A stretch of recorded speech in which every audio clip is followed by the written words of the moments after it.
It is Jessica Magoch here, CEO of JPM Sales Partners, sales coach extraordinaire, and sales trainer, sales strategist, teaching everything I learned, recruiting, training, and leading a B2B commission-only sales team from zero to over $100 million in revenue in just 3 years. And through that process, lots of systems developed, but today we're not talking so much about systems. I have so many, different compartments and so much to share about building a sales machine. But today I wanted to talk to you about a concept that I'm seeing in my coaching practice. And when I see things multiple times, I go, okay, it's time to talk about that thing again, right? So you can never talk about things too much. But this week it was overselling. Do you know what overselling is? Certainly, if you don't, you might not know that you're a victim.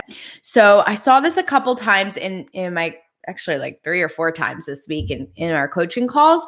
And because part of my coaching practice is we actually review calls for clients. So we actually get to see them in action, kind of like how if I was just sitting next to them.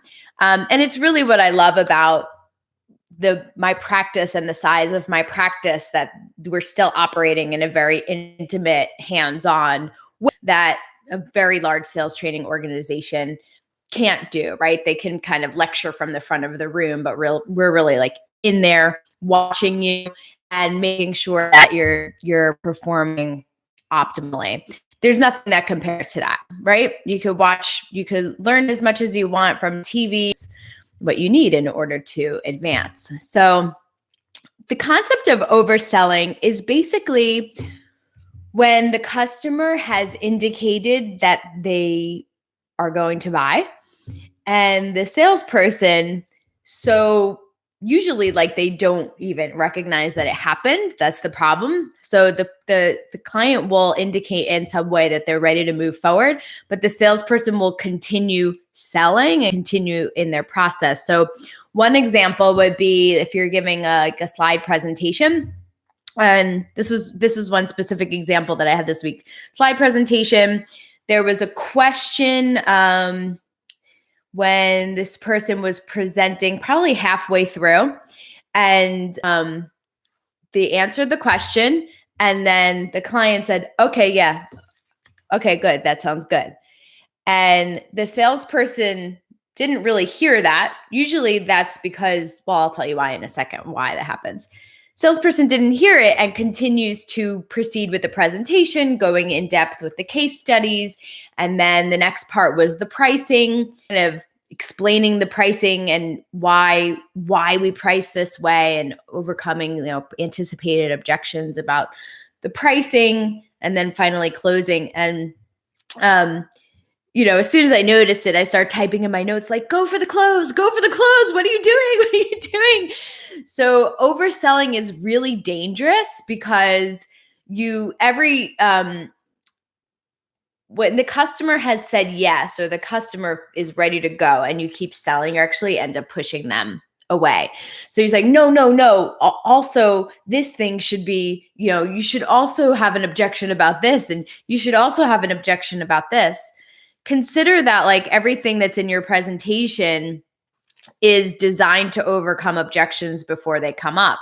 But once the client has said yes, all that kind of goes away, and you need to advance to the close as quickly as possible.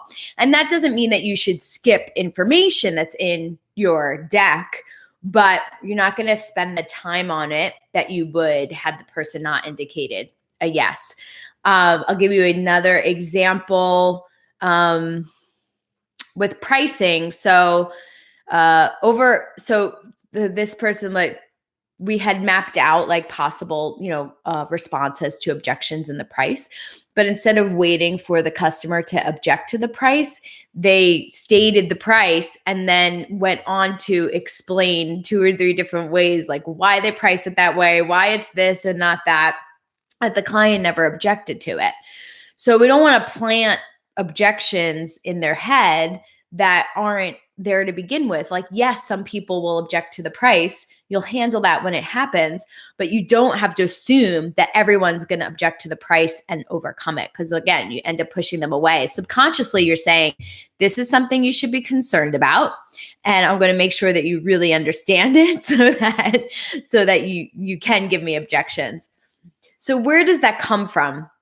Where does this inability to see that the client has said yes, or this inability or this like tendency to want to explain, overcome objections that didn't come up?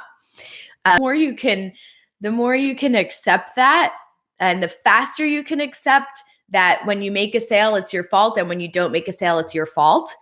The faster you can accept that, the faster you can learn and change and grow. So if you're getting objections from the clients, they're typically objections that you have. So in that example, stating the price and then overcoming 2 or 3 different objections to the price before the client objected tells me the salesperson has an objection to the price. And that's called overselling. So you state the price and then you're like, oh, but this is why we do it, and put this like whole story around it that didn't even need to be there. And will the person buy anyway? We don't know, right? Because if they're at a point where they're ready to go, and then you continue going on, what happens to that emotion? It starts to go down, right? And then they start getting skeptical, like, why is this person spending so much time on the price? Is this something I should be concerned about?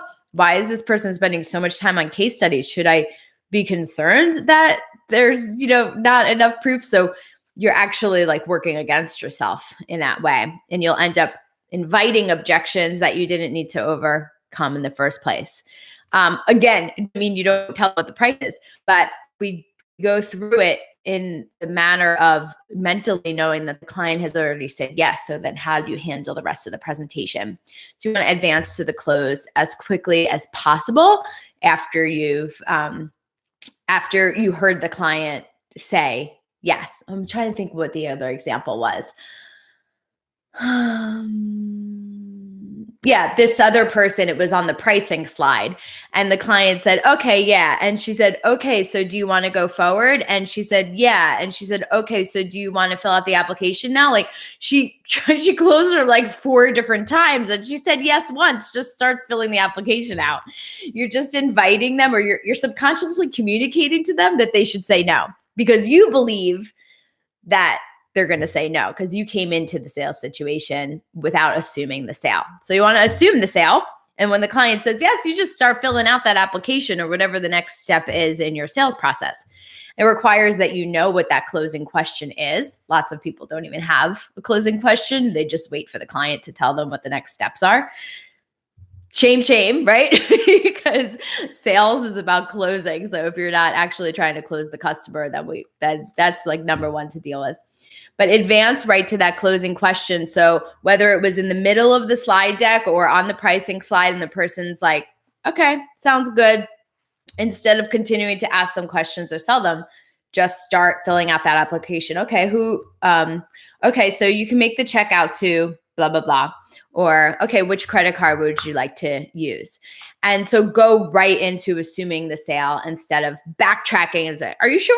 Are you sure you really want to say yes right now? Are you sure? Let me ask you 5 more questions first.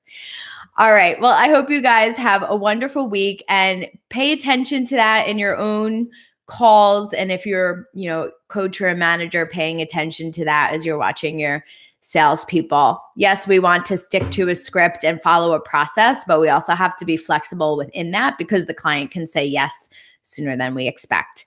All right. Have a great week. Bye.